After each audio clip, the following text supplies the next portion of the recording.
Salut les devins, c'est Saikyo, on se retrouve pour une vidéo très rapide. Je voulais vraiment vous passer l'information qui va ravir les fans de Dragon Ball Super et de One Piece, en tout cas je l'espère. On va avoir droit à un nouveau crossover entre Dragon Ball et One Piece. C'est déjà arrivé aussi bien sous forme de manga que de forme animée. On a même eu le crossover Dragon Ball, One Piece et Toriko dans la version animée aussi. Et là c'est du côté de l'animé que ça va se reproduire. Et ça sera sans Toriko bien sûr, ça sera Dragon Ball Super et One Piece uniquement. Ça se passera cet automne. C'est bien sûr le magazine japonais Weekly Shonen Jump qui nous l'a révélé. Donc l'info est 100% sûre, ne vous inquiétez pas. Et ça devrait prendre la forme de 2 épisodes spéciaux qui vont durer 1 heure chacun. Donc, même si ça n'a pas été dit, ces épisodes seront très sûrement diffusés sur la chaîne Fuji TV, celle qui diffuse aussi bien One Piece et Dragon Ball Super. Et l'astuce sera alors qu'ils vont faire une pause dans les épisodes de One Piece et de Dragon Ball Super. Une pause donc de 2 semaines. Et comme ça, ils vont bouffer les créneaux horaires de Dragon Ball Super et de One Piece pour mettre ces 2 crossovers là. Et ensuite, on reprendrait sur les intrigues et sur les suites en animé de One Piece et de DBS.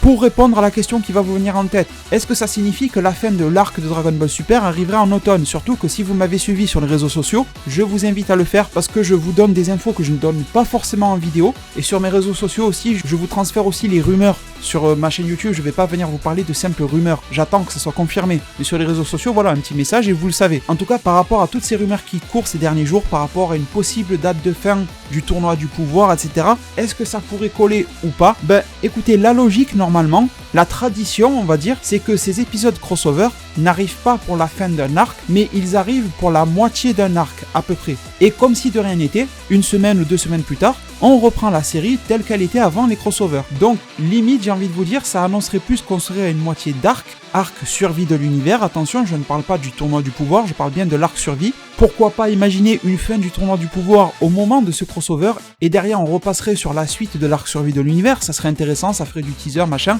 Ça serait très promotionnel honnêtement. Enfin voilà, ce sont juste des petites informations que je voulais vous transférer. Côté qualité du truc, moi perso, je sais pas pour vous, mais j'en attends pas grand chose. Forcément, les premières fois où on m'avait annoncé des crossovers, je m'attendais à des trucs de malade. Et au final, disons qu'il joue plus sur l'aspect émotionnel, le côté joie de voir ces héros-là se retrouver dans ces épisodes qui sont là uniquement pour le fun, etc.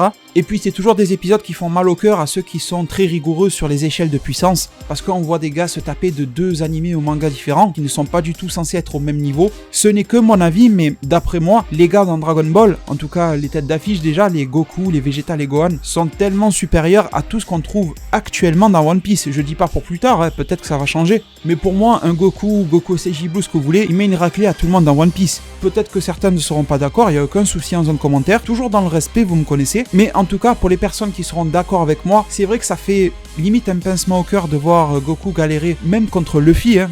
Pour moi, ça me fait un pincement au cœur.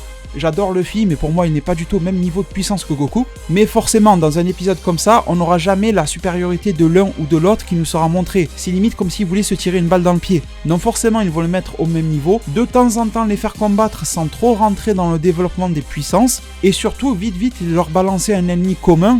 Comme ça, les deux se battent contre lui et on oublie vite fait la rivalité qu'il pourrait y avoir Goku, Luffy, machin. Et même s'ils en venaient à faire un épisode spécial de Dragon Ball Super contre One Piece, Goku contre Luffy, Vegeta contre Zoro, je sais pas quoi, vous verrez que au total des comptes, au bilan, il va y avoir quasiment que des égalités ou des choses comme ça. Ou alors ils vont faire la paix en cours de route et tout ça. Parce qu'ils ne peuvent pas en faire gagner l'un ou l'autre, c'est juste comme ça. Et si on était à leur place et qu'on met vraiment de côté l'aspect fanboy qui est en nous, peu importe hein, que vous soyez fanboy de Dragon Ball ou de One Piece, quand vous faites un scénario, il faut qu'il soit équilibré, il faut pas que ça soit un truc, une fanfiction quoi. Du coup forcément avec un minimum de jugeote, vous vous sentez obligé en fait de faire cet équilibre là.